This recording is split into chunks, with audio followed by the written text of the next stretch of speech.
ছেলেরা বড্ড চালাক হয়, মেয়েদেরকে ভালোবাসার কথা বলে ঠিকই, একটু উস্কায় ফুস্কায় ঠিকই, কিন্তু আদতে তারা ভালো টালো সব বাসে না। কারণ তারা জীবনে ভালোবেসেছিল একটাই মেয়েকে, সেই মেয়েটা প্রাক্তন হয়ে গেছে, তো সেইখানেই ভালোবাসা তাদের শেষ। সেকেন্ড টাইম তারা কাউকে ভালোবাসে না। আর যদি বা তারা কাউকে ভুল করে ভালোবেসে ফেলে, সেটা যে ফ্যামিলি চাপে পড়ে বা ফ্যামিলির কথা ভেবে যে নেক্সট আমার জেনারেশন লাইফে চাই, নেক্সট আমার একটা ফ্যামিলি চাই, সেইটার জন্য, নট লাইক তাকে ভালোবাসে, বুঝেছো? তাই একটু সাবধান বলেছি, তুমি যদি কোনো মেয়ের সাথে রিলেশনশিপে গেছো, তাহলে তাকে সবটুকু বলে দিয়ে তারপর এগো, ঠিক আছে?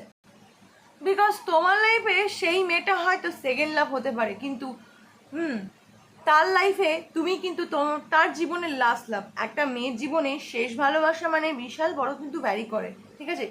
তার হাজবেন্ড তার কাছে মানে সবটুকু হয়, সবটুকু। মা বাবার পরে যাকে সেই মেয়েটি বিশ্বাস করে, ভরসা করে, তো বিশ্বাস আর ভরসাটাকে মানে ভেঙো না।